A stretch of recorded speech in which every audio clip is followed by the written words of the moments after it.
사피엔스의 저자 유발 하라리는 2040년이 되면 당신이 알고 있는 모든 것들 중에 하나만 빼고 다 쓸모 없어지게 된다 라고 말했습니다.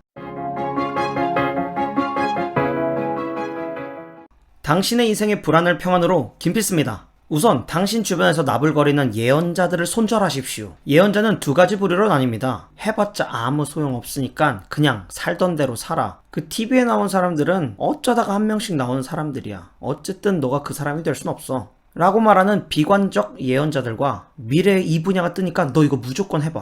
야 이거 진짜 대박 난다. 너 이거 주식 이거 진짜 사. 이거 무조건 2년 뒤에 이거 무조건 3년 뒤에 올라.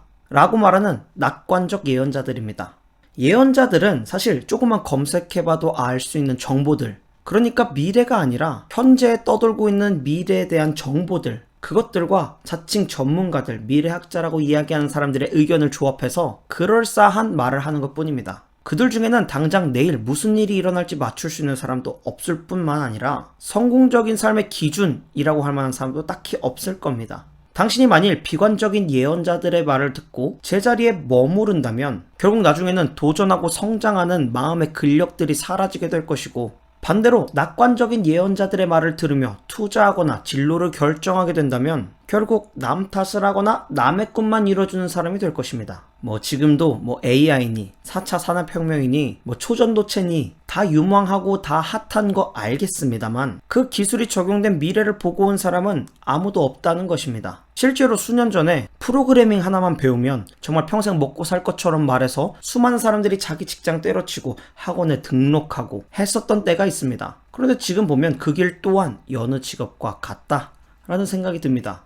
여전히 그 안에서 잘하는 사람은 잘 벌고 그렇지 않은 사람들은 똑같이 중소기업에서 똑같은 급여 받으면서 일하는 거죠. 더 전에는 변호사, 세무사 이런 전문 직종이 되면 평생 먹고 살 건 끝나는 줄 알았는데 그분들도 여전히 자기를 홍보하러 다니고 영업하러 다니고 하는 요즘입니다. 결국 중요한 것은 미래에 대해서 생각하지 말라는 것이 아니라 남의 입에서 나오는 미래에 대한 예측이 당신을 움직이게 만들지 말라는 것입니다. 자, 그래서 남에게 휘둘리지 않으려면 남이 아닌 자기가 자신의 행동을 결정하기 위해서는 스스로를 아는 것이 가장 중요한데, 사피엔스의 저자 유발 하라리는 2040년이 되면 당신이 알고 있는 모든 것들 중에 하나만 빼고 다 쓸모 없어지게 된다 라고 말했습니다. 유일하게 쓸모 있는 지식은 당신 자신에 대한 알미다 라고 말했죠. 자, 자신에 대해서 알기 위해서는 변하지 않는 지혜를 얘기하는 책을 읽거나 주변 사람들과 후회하지 않는 사랑을 나누거나 무언가에 열정적으로 뛰어드는 여러가지 방법들, 책이나 영상 찾아보면 많습니다. 하지만 저는 오늘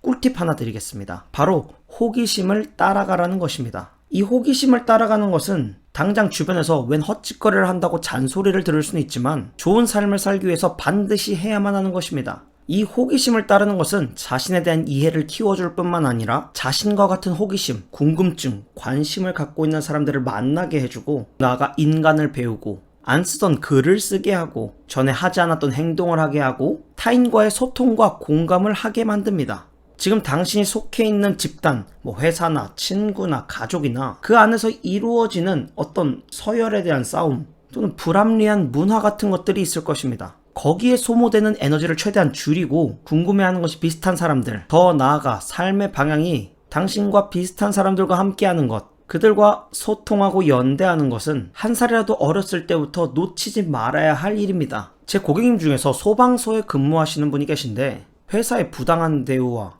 지독한 텃세 때문에 엄청난 스트레스를 받고 계셨습니다. 그것 때문에 최근에는 심리 상담까지 받으셨죠. 그런데도 불구하고 나아지지 않아서 퇴사까지 고려하다 그래도 한번 내 감정을 표출해보자라는 생각으로 연기학원에 등록했다고 합니다. 퇴사하기 전에 연기학원이라 뭔가 남들은 왜 그게 그렇게 되냐고 생각할 수 있을 만한 그 결정이 지금 그 고객님의 인생을 바꾸고 있습니다.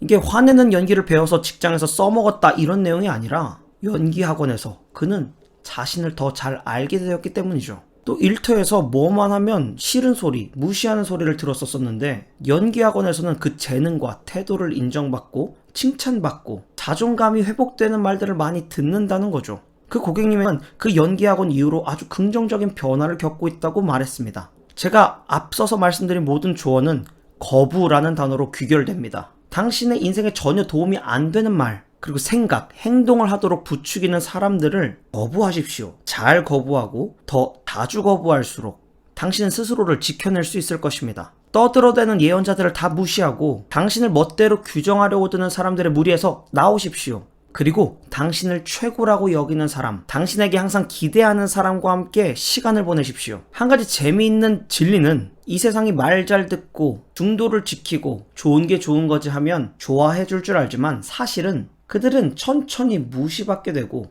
오히려 자기 주장을 굽히지 않는 사람들은 열렬한 팬이 생기게 됩니다. 인간은 극단에서 매력을 느끼기 때문이죠. 우리는 나라와 학교와 가정에서 명령에 순응하는 것이 좋다는 최면을 받고 자라납니다. 학생은 공부 열심히 하고 좋은 대학교 들어가서 좋은 회사까지 들어가면 인생 성공이다. 다시 말해 사회에 좋은 부속품이 되기 위한 가스라이팅 속에서 자라나는 것이죠. 이건 뭐 제가 지금 중2병 마인드로 이야기하는 것이 아니라 이 공동체가 이루어지는 시스템은 그럴 수밖에 없습니다. 대다수의 사람은 부속품처럼 살아줘야, 그러니까 모두 사업하겠다고 놔돌면 뭐 경제고 문화고 사회고 아무것도 제대로 이루어지지 않기 때문에 사실 맞는 겁니다. 하지만 제 영상을 보시고 성장과 성공을 바라시는 분들이라면 다른 소리에 귀 기울이되 따르지 마셨으면 좋겠습니다. 모든 지혜로운 역사는 과감하고 우아하고 세련되게 거부하는 사건들로부터 쓰여졌습니다. 깜깜한 골목길이 무서운 것처럼 불안은 무지로부터 옵니다. 저는 당신이 꼭 필요한 지식과 지혜를 얻어 인생의 평안을 누리시길 원해 오늘도 영상을 찍었습니다. 여기까지 들어줘 고맙습니다. 안녕!